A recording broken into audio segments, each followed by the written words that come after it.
Hola amigos de Calidad de Vida, de nuevo con todos ustedes para hablar de la calidad de vida en el mundo rural. Seguimos con el ciclo y para hablarnos de la calidad de vida en el mundo rural nos acompaña hoy Mariano Carmona, que es el secretario general de la UGT Cantabria. Mariano Carmona nos va a dar la visión de una persona con altas responsabilidades sindicales que seguramente nos va a dar el enfoque de esos profesionales que están dándonos servicios en el mundo rural. Hola Mariano. Hola. Muy bienvenido a Calidad de Vida y es un placer tenerte con nosotros. Encantado, siempre que me habéis llamado he venido. Naturalmente. Encantado. Vamos a hablar hoy de la calidad de vida en el mundo rural. La calidad de vida en el mundo rural tiene pilares. Por ejemplo, algo que es muy importante, sobre todo para la gente mayor, es la seguridad policial, la seguridad de las personas. ¿Cómo se ve desde el mundo sindical la seguridad policial en Cantabria? Tenemos medios, estamos bien atendidos, la gente que presta servicios está contenta, no lo está. Un poco, danos una visión de conjunto de lo que piensas tú desde la arista sindical. Bueno, yo he venido al programa sabiendo de cuál era más o menos la temática que íbamos a tratar, pero tampoco son temas estrictamente sindicales. Yo os puedo dar mi opinión personal y un poco lo que podemos pensar en algunos temas. Tenemos un poco más de conocimiento, como puede ser el tema de la sanidad o la educación o alguna cosa de estas. Sí. Pero bueno, en este caso concreto que me abordas ahora mismo, pues tiene un poco que ver con tal y como has iniciado la entrevista, ¿no? Cuando tienes 17 o 18 años te parece que la policía que hay es demasiada y cuando tienes pues 60 o 70 pues te parece que son pocos, ¿no? En cualquier caso yo lo que creo es que esto ha cambiado también como está cambiando el resto de la vida. Primero había cuarteles pequeños en los pueblos, yo creo que había menos colaboración entre los distintos cuerpos de seguridad, tanto Policía Nacional como Guardia Civil como policías locales. Yo creo que ahora esa colaboración es mayor. Yo lo que detecto, porque yo tengo algún amigo que, bueno, pues tanto los locales como la Policía Nacional como la Guardia Civil, lo que detecto siempre es, ellos se quejan básicamente de la falta de medios, ¿no? Como que bueno, pues eso, que les gustaría tener más medios a su alcance, ¿no? Siempre constantemente se están quejando de eso. Yo creo que las formas de la seguridad ciudadana hoy en día, con los móviles, con muchas cosas, ha cambiado.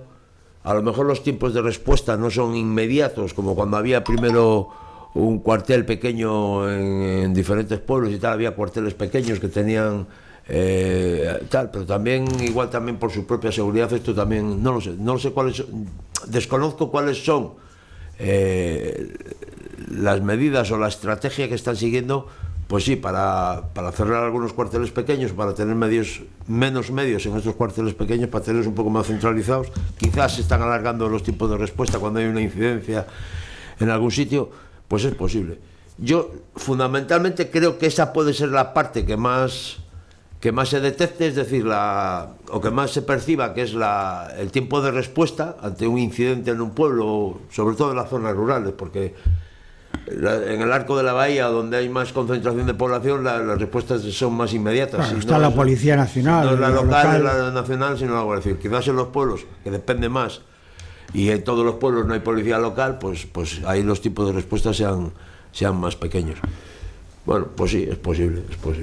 Ellos seguramente tendrán pues un poco los mismos problemas que tienen el resto de...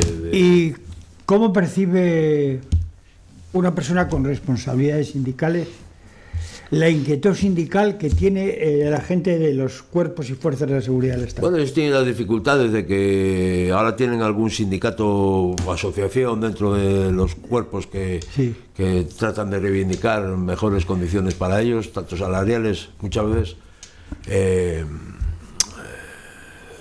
resalta, ¿no?, o llama la atención las diferencias salariales que hay entre diferentes policías autónomas, Guardia Civil, Policía Nacional, incluso con policías locales de algunos ayuntamientos, está cobrando más que algunos cuerpos especiales de la Guardia Civil. Bueno, pues por sus peculiaridades del cuerpo, pues no tienen esa posibilidad de tener una representación sindical que tal, son cuerpos militarizados, bueno, tienen no les resulta fácil. Sí que es verdad que con los últimos gobiernos, pues yo creo que han mejorado notablemente sus retribuciones y sus condiciones de trabajo, pero bueno, tendrán que seguir trabajando en ello, pues como estamos trabajando los del resto de los obreros o de los trabajadores, en mejorar también nuestra forma de trabajar, nuestra seguridad en los puestos de trabajo y las retribuciones, ¿no? Que al final es a lo que nos dedicamos. Bueno, digamos que Cantabria, más del 70% del territorio está bajo la protección de la Guardia Civil y más del 60% de la población, o cerca del 60% de la población. Sin embargo,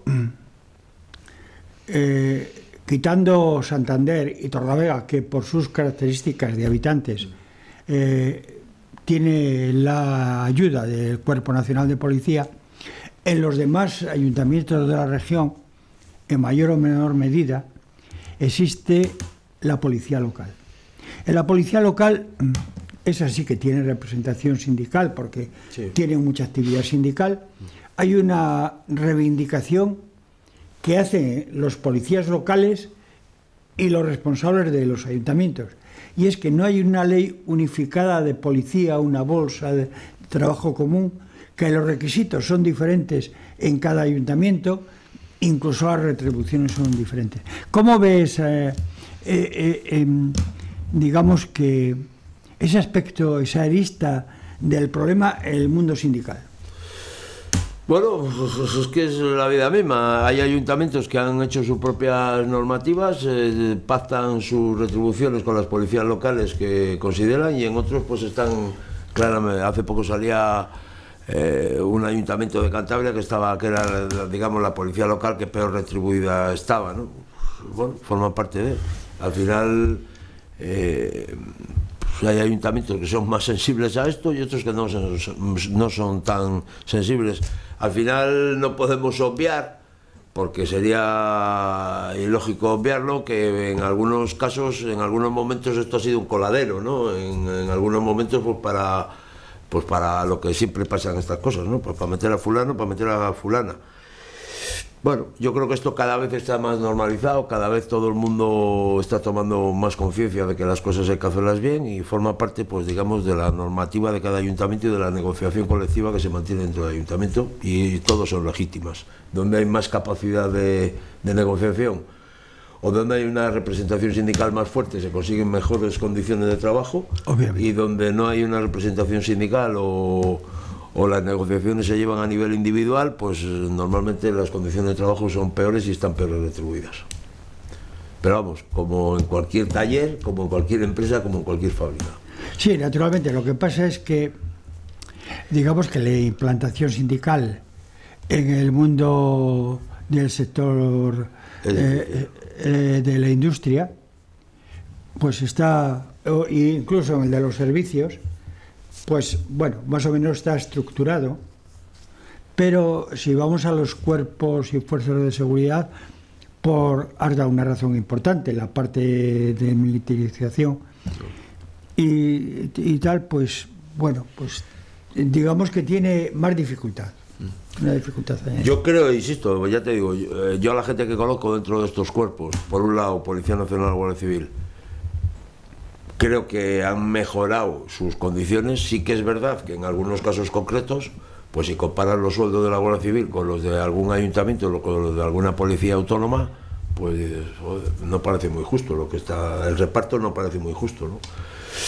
Bueno, pues habrá que seguir trabajando, o tendrán que ir trabajando y peleando mejoras en sus retribuciones. Y también insisto que se quejan mucho de los medios que tienen que a su alcance, que no son los adecuados, y que en muchos casos pues dice que van incluso muy por detrás de bueno, que les faltan medios para perseguir los delitos o sea, las investigaciones. Podemos decir que una primera apreciación sindical es que hay que mejorar los recursos humanos y materiales. Bueno, es que sí, con cualquier administración, claro, si tú hablas con la administración... No hablamos de administración, hablamos de general. Ya, pero digo, si tú vas a una empresa, ¿no? Y le dices al director, a ti te harían falta más personas, le harían falta más personas. Si tú vas a una administración, la que quieras, les harían falta más recursos humanos. Y a la Guardia Civil seguro que también le hacen falta más recursos. A la Policía Nacional seguro.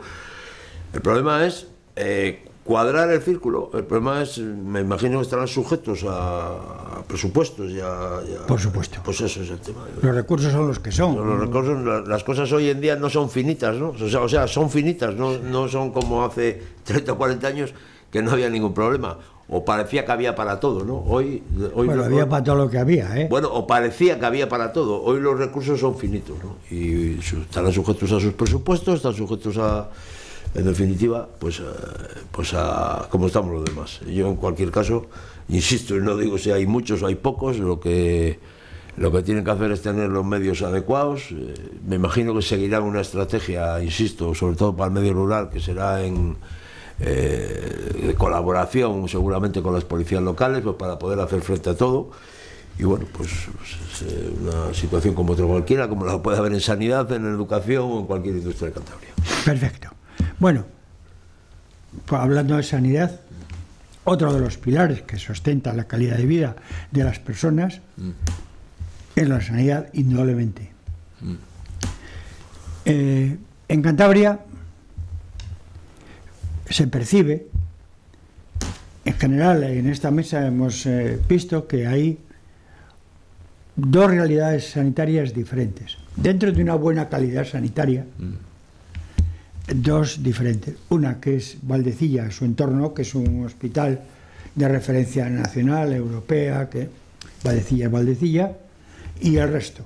Es decir, una persona que vive en Liébana o que vive en la zona de el oriente de Cantabria, pues no tiene la misma atención que alguien que vive como tú en René, indudablemente. Bueno, es que si analizamos un poco, yo me acuerdo cuando era un crío, que habían pasado unos cuantos años y bajabas al médico que había en el pueblo y te recibía allí fumando en un despacho casi siempre a oscuras, por lo menos es lo que yo vi. Si iban a verte el médico a casa porque había no sé quién malo, se llevaba una docena de huevos o 2 docenas de huevos, y si había un pollo, pues se llevaba el pollo. Yo creo que la sanidad ha cambiado a mejor, pero de una manera escandalosa. O sea, yo creo que la sanidad que tenemos hoy en día es un espectáculo de sanidad. Claramente. Es un espectáculo de sanidad. Hoy Valdecilla yo creo que estará a la vanguardia de cualquier hospital. O sea, es que a mí personalmente, yo pocas veces afortunadamente he necesitado algo. Yo cuando voy a Valdecilla me parece que eso es un espectáculo de hospital. ¿Qué está pasando? ¿Podemos tener un Valdecilla en todas las comarcas? Pues yo creo que no. Yo creo que no. Eso, del tema, de la parte, digamos, desde el COVID para acá, pues ¿qué ha pasado? Pues lo de siempre. Pues que podemos estar hablando ahora que es que efectivamente habría dos sanidades, una que es Valdecilla y luego está el resto.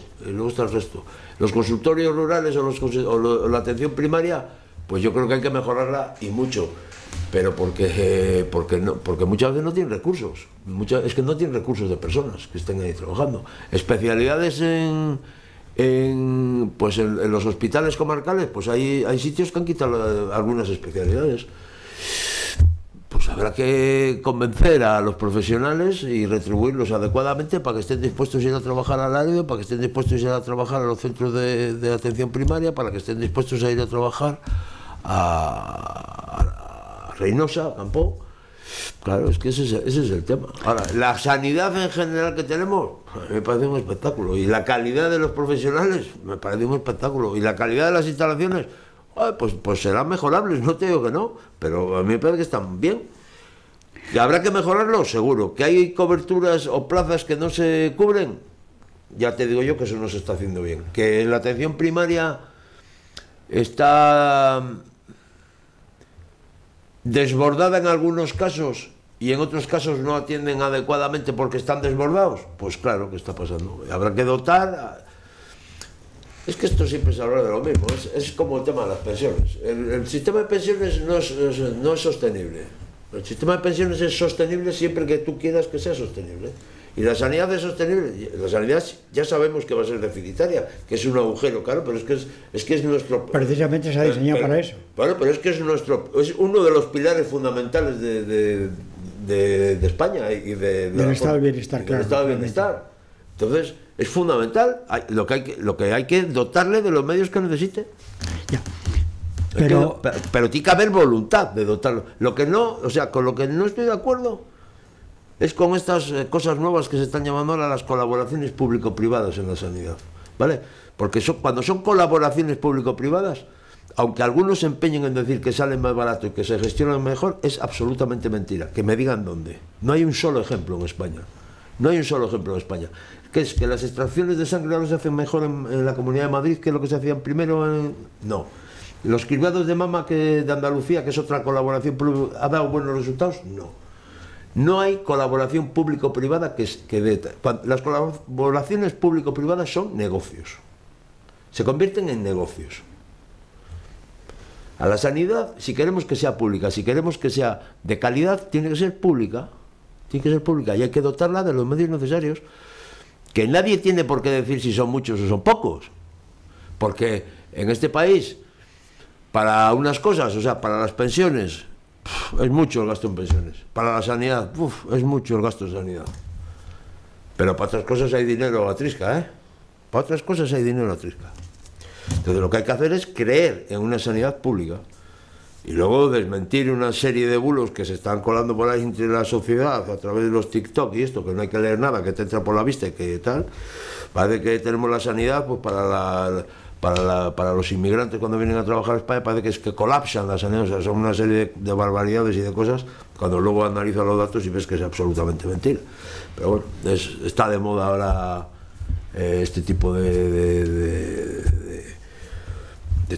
tochadas que se están diciendo hoy. Ciertamente, pero hay datos objetivos que independientemente del color de la administración que esté en cada competencia, están ahí. Y los datos, los números son números. Por ejemplo, las listas de espera en la sanidad, aquí vamos a hablar de Cantabria, en la sanidad de Cantabria son grandes, bueno, ¿cómo podemos mejorar eso? ¿Cómo se puede mejorar eso? Pues eso es importante. Bueno, pues hablamos de la calidad asistencial en el mundo rural. Hombre, parece lógico levantar la voz diciendo que hay SOAP, que este año han estado en el verano cerrados, que hay consultorios médicos que han estado cerrados. Es decir, desde los sindicatos, que siempre han sido una palanca importante de reivindicación y de búsqueda de soluciones, ¿cómo se ve? Bueno, porque muchas veces no se afrontan los pactos por la sanidad, muchas veces no se hacen con los sindicatos, digamos, que son transversales, como podemos ser nosotros o algún otro sindicato que hay, que es, bueno, pues que tiene que al final cuando estás negociando por la sanidad, no estás negociando por las enfermeras de la cuarta planta, por los médicos de la quinta planta o por que no son sindicatos corporativos. Efectivamente, pero muchas veces en los acuerdos que hay por la sanidad, incluso muchas veces se nos excluye de las negociaciones, o se llega primero a un acuerdo con el sindicato médico y luego ya se nos convoca a los demás. Pues entonces luego tenemos lo que nos merecemos. Tú tendrás que pactar con los sindicatos representativos, no con los corporativos, qué tipo de sanidad quieres y cómo la vas a poner en marcha. Y poner unas normas de funcionamiento. Pues claro, a un sindicato corporativo, el que sea, le resulta muy fácil hacer de cuello de botella. Tú, claro, si Si tú lo que quieres es cobrar peonadas, pues entonces lo que tienes que hacer es alargar la lista de espera y ya luego lo cobras en peonadas. Claro, pero para eso está la gente que tiene que dirigir, para eso están los que tienen que gobernar. Para decir, no, mira, las condiciones son estas. Y si no te coges y te vas a trabajar a tu despacho privado, o a tu consulta privada. O, en fin, si es que sabemos todo lo que pasa, si lo sabemos todo de sobra. Y esto siempre tiene, esto tiene dificultades en la negociación, porque nos gusta quedar bien con todo el mundo y no sabemos decir que no. Las condiciones que hay que pactar, los pactos que hay que hacer por la sanidad, hay que hacerlos de una manera transversal, pensando en la sanidad. Pensando en la sanidad. Y después el que quiera trabajar en sanidad se tiene que ceñir a esas condiciones. Porque el otro es utilizar a los enfermos de rehenes. Y utilizar a la sanidad de rehén. Y utilizar a la política de rehén. Y esto pues no debería ser así. Ya, pero en cualquier caso, a la pregunta yo insisto, para mí la sanidad, lo mismo que la educación, lo mismo que las pensiones, es un pilar fundamental del estado de bienestar. Estamos constantemente hablando de la despoblación del medio rural, de este tipo de cosas. Vamos a ver, para vivir en el medio rural, yo no digo que no haga falta DSL o que no haga falta fibra para tener comunicaciones de alto nivel y de alta velocidad. Hace falta, sí. Pero además tienes que tener una escuela donde puedas llevar a los chiquillos, tienes que tener un consultorio médico donde se te pueda atender las necesidades más urgentes antes que tal. Esto es fundamental. O sea, dotar a los consultorios médicos de las personas y de los medios necesarios y tenerlos descentralizados, pues es fundamental, es fundamental. Atender las especialidades en Campó, atender las especialidades en Laredo o atender las especialidades en Líbana, pues es fundamental. A mí no me entra en la cabeza que una mujer o un hombre tenga un niño enfermo en Líbana y tenga que bajar a Santander al pediatra. No me entra en la cabeza, no me entra en la cabeza. No me entra en la cabeza. Hoy, porque insisto, que para muchas cosas parece que nos cuesta poner el dinero y luego resulta que hay sitios por los que se va el dinero a chorro libre. Ya. Entonces, la calidad asistencial en Cantabria, en principio, decimos que tenemos una calidad sanitaria muy buena, pero hay determinados medios en que habría que tener más presencia, más medios. Tenemos una sanidad que yo catalogaría de espectacular.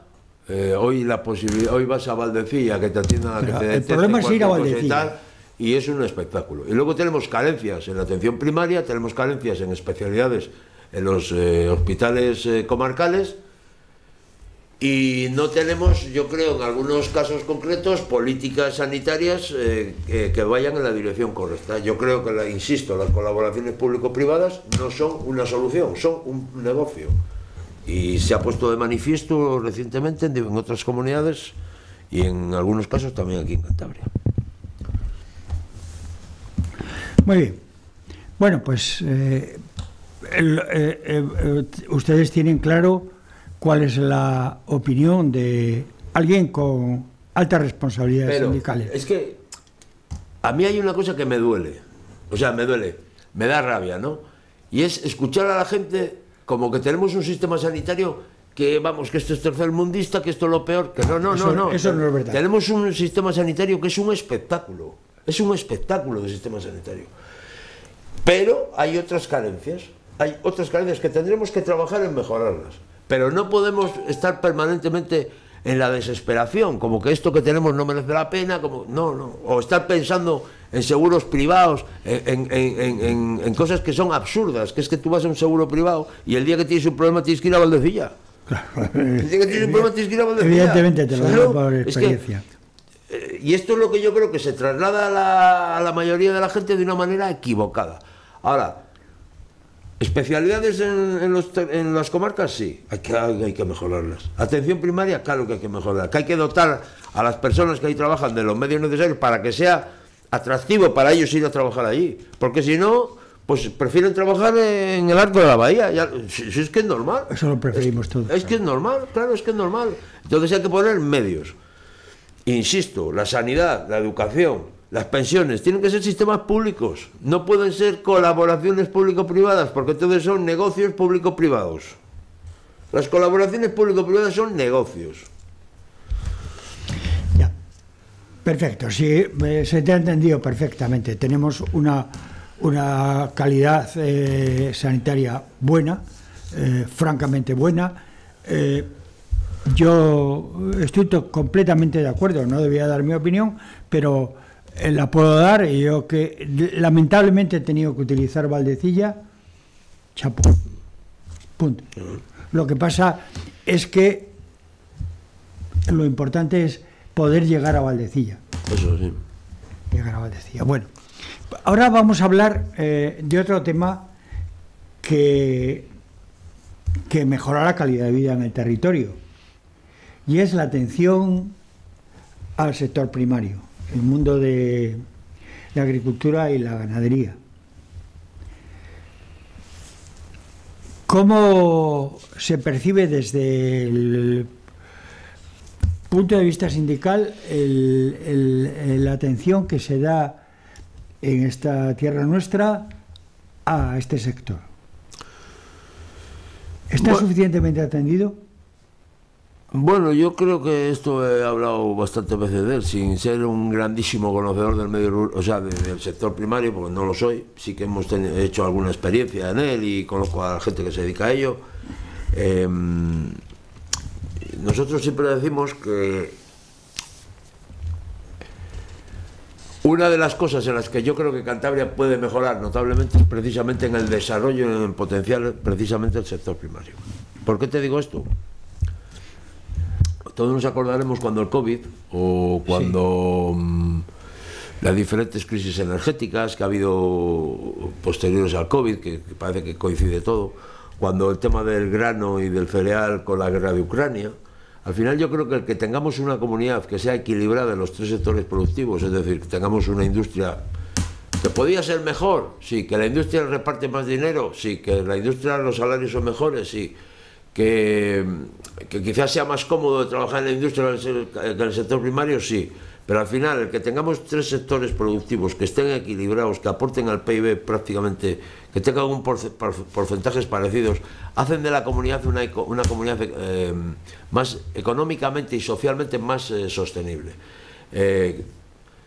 Es más fuerte frente a los vaivenes de la economía. No es lo mismo que haya una crisis industrial y afecte al 20 y tantos % del PIB de Cantabria, pero los otros dos sectores sigan tirando. Es importante que si hay crisis en alimentación, en temas de alimentación, pues si tenemos un sector primario potente, pues en el comercio local, en lo cercano, pues puedes paliar parte de tal. Y nos pasa lo mismo con el sector turístico, ¿no? Con el sector servicios. Hay comunidades que dependen, un 70%, Baleares, Canarias, dependen del sector turismo. Claro, es un desastre en temas ecológicos, medioambientales. Al final es un desastre, ¿no? Yo creo que tener una comunidad equilibrada entre los tres sectores productivos sería la situación ideal para Cantabria, ¿no? En este sentido, yo creo que hay un cambio generacional dentro del sector primario. Ha habido gente que se ha mantenido en el medio rural, que ha estado tirando en el sector primario, y esa gente se va a marchar ya del sector primario porque están próximos a jubilarse. En muchos casos no hay relevo generacional, pero yo ya no estoy pensando tanto en el relevo generacional, que si tú tienes 100 vacas, lo ideal es que siguieran siendo productivas, pero bueno, en un momento dado, si tú tienes que llevarlas, deshacerte de la vaca, pues tienes ahí un capital, ¿no? Que sería en forma de pensión o a paliar, ¿no?, tu situación a la hora de jubilarte.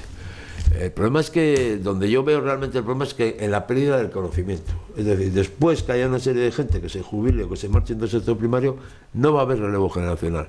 Y el sector primario, a mí me parece que si no lo has visto de pequeño, que si no lo has mamado de pequeño, que si no has visto algo del sector primario, a mí me parece que es muy difícil que alguien se incorpore al sector primario si tiene esa falta de conocimiento.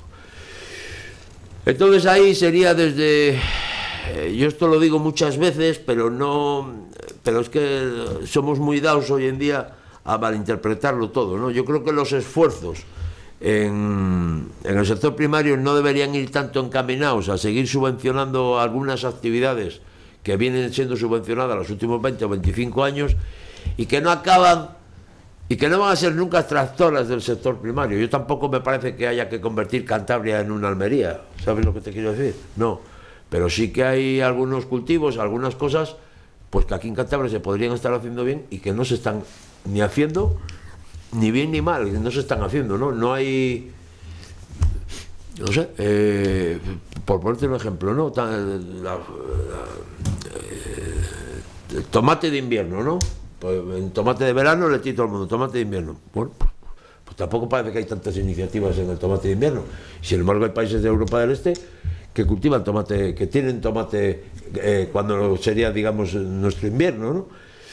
En fin, se puso de moda hace años el tema de los arándanos. No fuimos capaces, o no se fue, no hubo manera de tejer una red de distribución del arándano, ¿no? ¿Cómo es posible en Liébana, por ejemplo, todo lo que se hace en Liébana con el sector primario? Si tú estás haciendo quesos, o estás haciendo vino, o estás haciendo tal, tener luego que dedicarte también a la distribución, tal. Yo creo que habría que tener alguna iniciativa, un poco en forma de cooperativa, quizás. En el sur de España nadie se plantea cuando recoge la aceituna qué hacer con ella. La coge y la lleva a la cooperativa. Tú imagínate que cualquiera que estuviese recogiendo aceituna tendría que encargarse de la elaboración del aceite y la distribución. Una locura. Allí coge la aceituna y la lleva a la cooperativa. Coge los arándanos, los coge y los lleva a la cooperativa. Coge el tomate y lo lleva a la cooperativa. Que no será... Y luego hay otras iniciativas para sacarle mayor valor añadido a eso. Esa es un poco la parte que yo creo que aquí nos está desarrollando. También las peculiaridades de las personas del norte, pues igual no son muy dados precisamente al cooperativismo y a este tipo de cosas, ¿no? Por ejemplo, en el País Vasco, pues esto está más desarrollado que aquí. Sí, cierto. Está más desarrollado. Pero yo creo que sería ahí, ahora mismo, donde habría que trabajar un pelín más, ¿no? O sea, habría sido muy importante utilizar los canales de distribución que tiene, por ejemplo, Andalucía, pues para la fresa, para el arándano, tal, que lo suben a Europa. Justamente cuando dejan de producir ellos es cuando estamos produciendo nosotros. Haber seguido utilizando esos canales, sí. Esos canales de distribución. Sin embargo, o buscar soluciones de ese tipo, que yo tampoco sé de todo, ¿eh? Mariano, yo creo que haberte oído una vez hablar en el sector primario de la ganadería. Yo estoy de acuerdo contigo que para vivir en el mundo rural hay que tener un conocimiento del mundo rural, haberle vivido, no se improvisa de ahora para luego. La transmisión del conocimiento es importante, pero, por ejemplo, un problema que es una reivindicación sindical de primer orden. El mantenimiento del mundo forestal, la temporalidad, lo poco que se limpia en invierno, que a la gente se la manda a casa, un poco todo eso. Antiguamente, siendo nosotros, tú que eres mucho más joven, lo has vivido también porque eres de una zona donde eso ha ocurrido, sé que las quemas controladas, los aprovechamientos forestales. Hoy en día pues no hay ovejas ni cabras y pocos caballos y cosas, porque el lobo está siendo el rey del monte. Es decir, ahí hay un... Bueno, pues porque lo que estábamos hablando antes, las cosas han cambiado. Primero... ¿Pero han cambiado para bien? Pues bueno, pues a unos les parecerá que sí, a otros les parecerá que no. Es que este tipo de cosas... Tú primero, cuando vivías en un pueblo, normalmente la gente o trabajaba en no sé dónde y luego tenía 10 o 12 vacas en casa. Yo soy de un pueblo y eso ha ocurrido en mi casa. Era el trabajador mixto, ¿no? Porque sí, en las fábricas no se ganaba lo que se tenía que ganar, entonces había que buscar un complemento.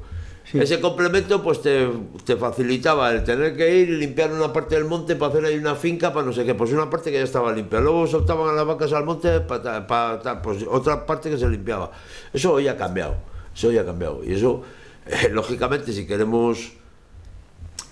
Es que esto hay que atajarlo desde varios puntos de vista. Por un lado, si queremos fijar población en el territorio, hay que darles medios para que puedan vivir en el territorio, en el medio rural. Ahí es un poco a lo que íbamos antes. Tiene que haber seguridad, tiene que haber sanidad, tiene que haber educación en el medio rural.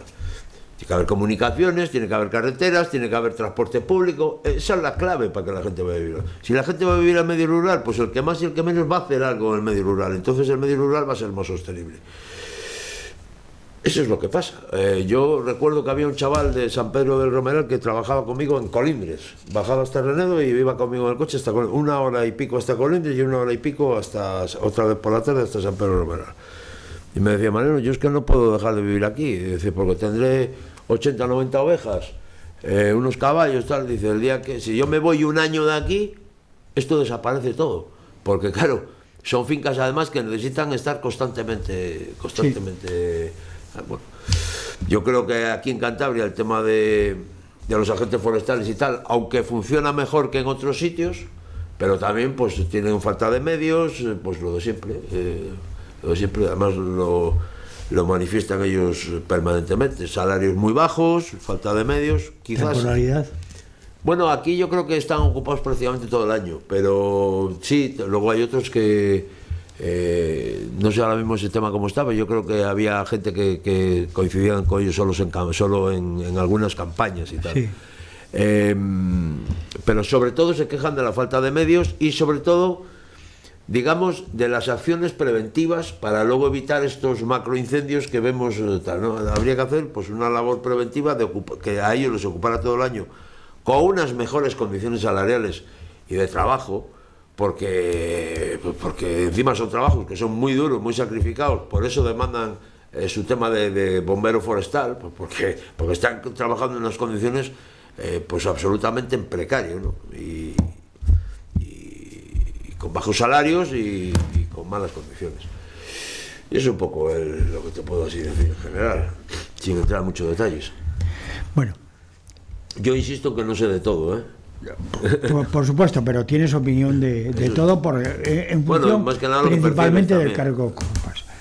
Además, vamos a ir cerrando ya, pero hay un tema que no podemos obviar y es el mundo de la educación.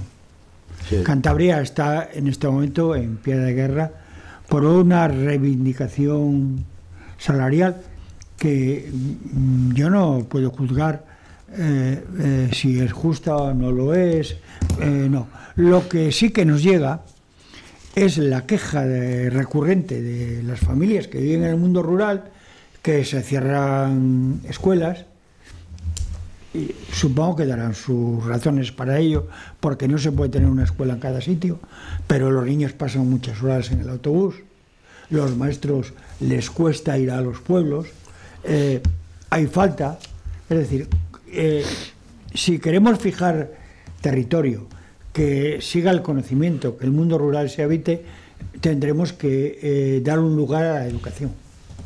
Bueno, pues claro, es un poco lo que hablamos antes, ¿no? Sí, si claro. queremos tener gente en el medio rural, es necesario tener los sistemas, los pilares fundamentales tienen que ser efectivos. Tú no puedes vivir en un pueblo si no puedes llevar a la chavala a la escuela o una cría que tengas a la escuela. Lo del autobús, bueno, si no hay un sitio, desde luego lo que tiene que tener es un transporte adecuado para tal. Yo creo que esto en general funciona mejor de lo que funcionaba. Te digo lo mismo, yo me acuerdo cuando tenía 15 años, te pasaba el autobús por allí a las 8:30 de la mañana, te dejaba en el instituto a las 9 y te recogía a las 6 de la tarde. Tú tuviste mucha suerte, que en la época mía ni la había. Pues es lo que te quiero decir, o sea, yo creo lo que hay que garantizar es que el chaval pueda estar, o la chavala pueda estar escolarizado. Que se están cerrando escuelas porque no hay niños en el pueblo y tal, pues bueno, pues habrá que llevarlos al pueblo más cercano y habrá que llevarlos en unas condiciones que sean las adecuadas.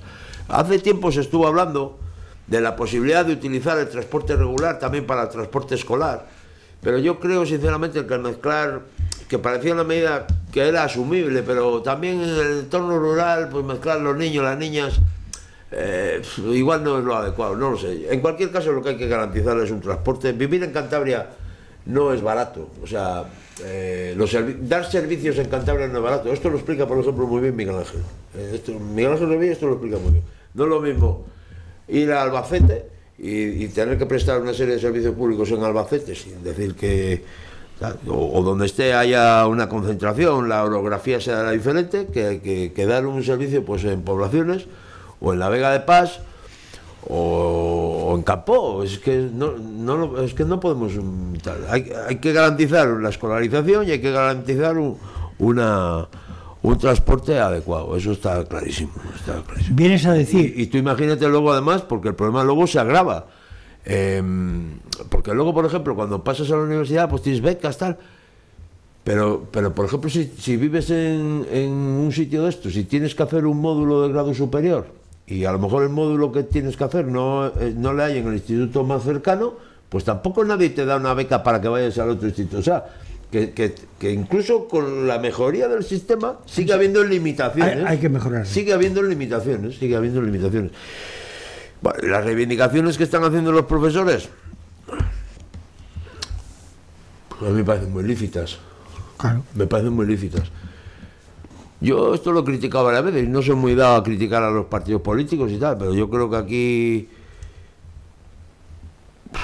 los protagonismos por parte del consejero no han sido...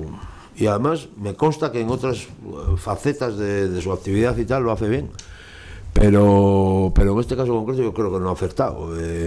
Intentar polemizar entre educación pública y privada, porque lo ha intentado polarizar este tema, enfrentar a unos profesores con otros, vincular las subidas salariales a la aprobación de los presupuestos regionales.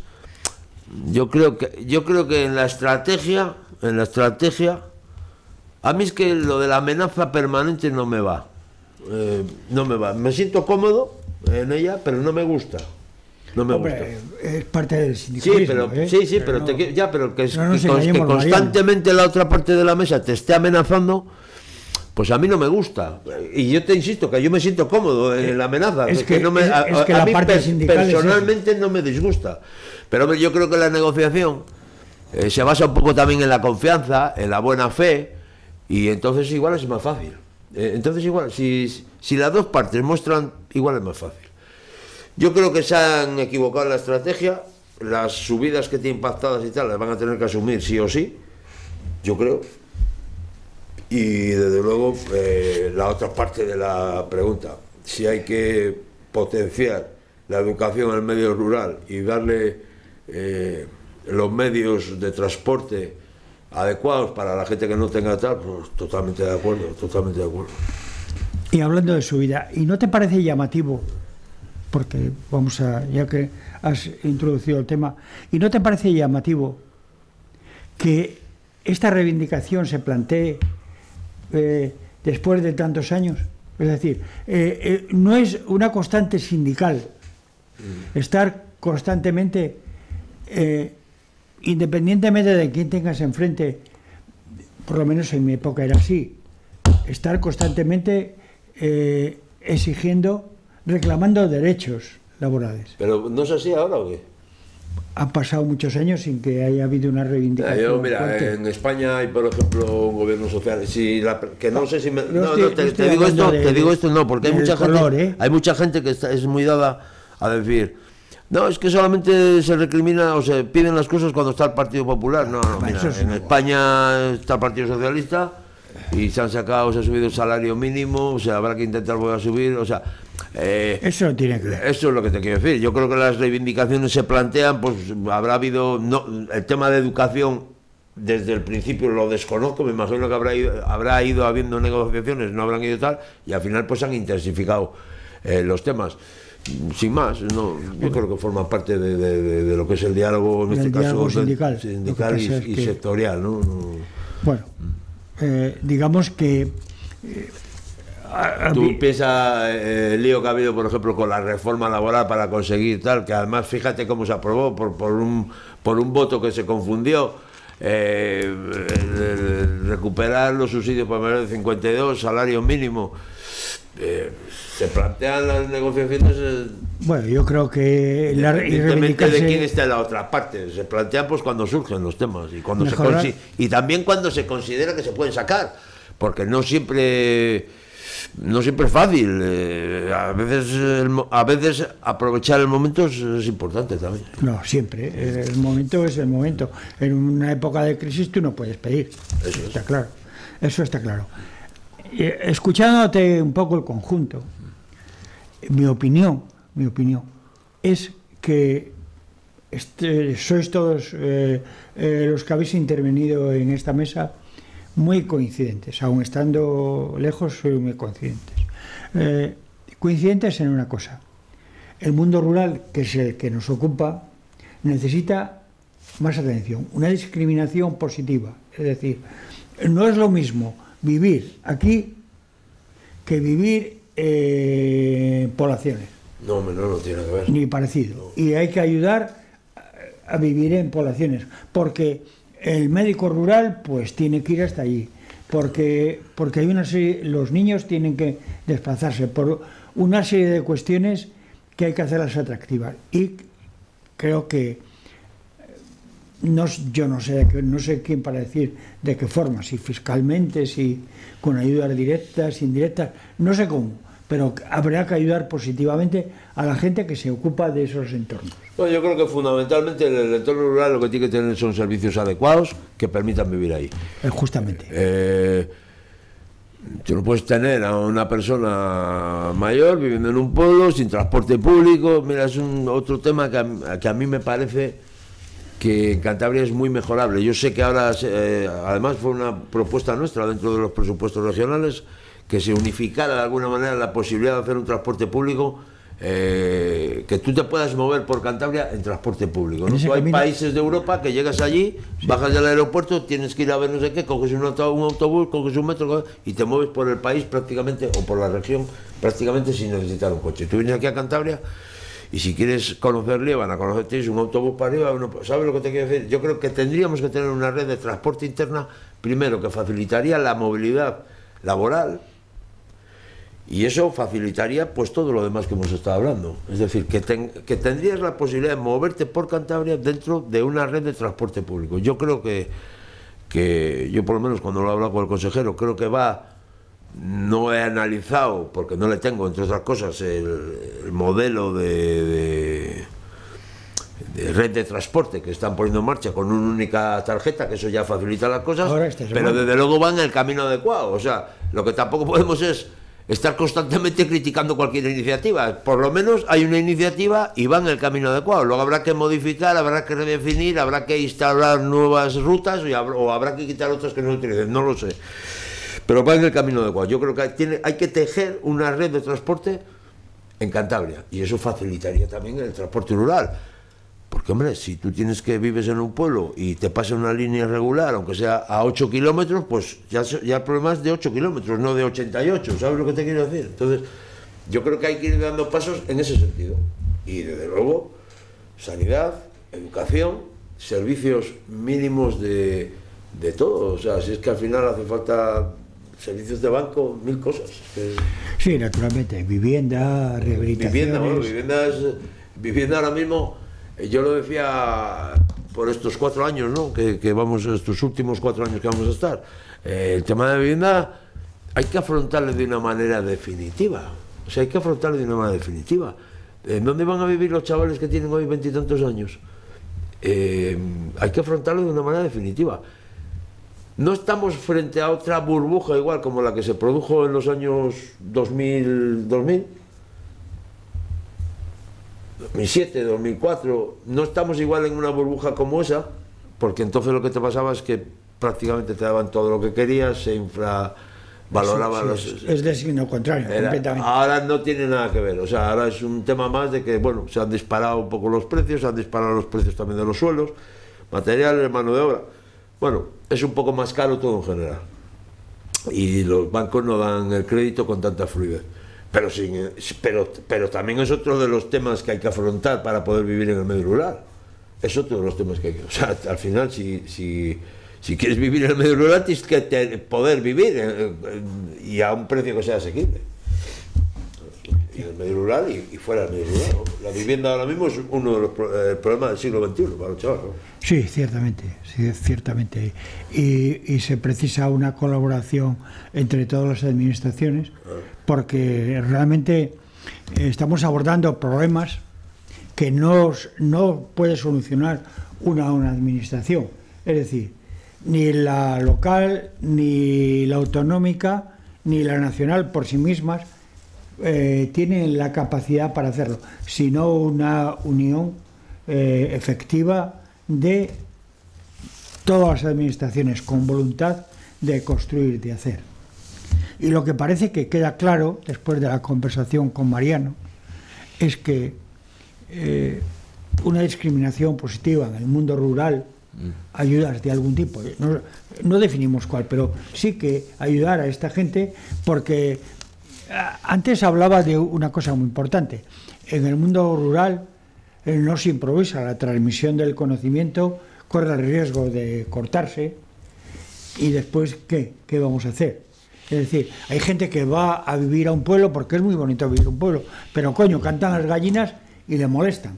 Pues es que eso, es que no estamos hablando, sí, efectivamente no estamos hablando de lo mismo. O sea, yo cuando estoy hablando del medio rural no pienso en esa persona que viene de Madrid o de no sé dónde, no son rurales. Dice qué pueblo más bonito y se viene a vivir ahí. Yo no estoy hablando de eso. Eso no son rurales, no. Estoy hablando de eso.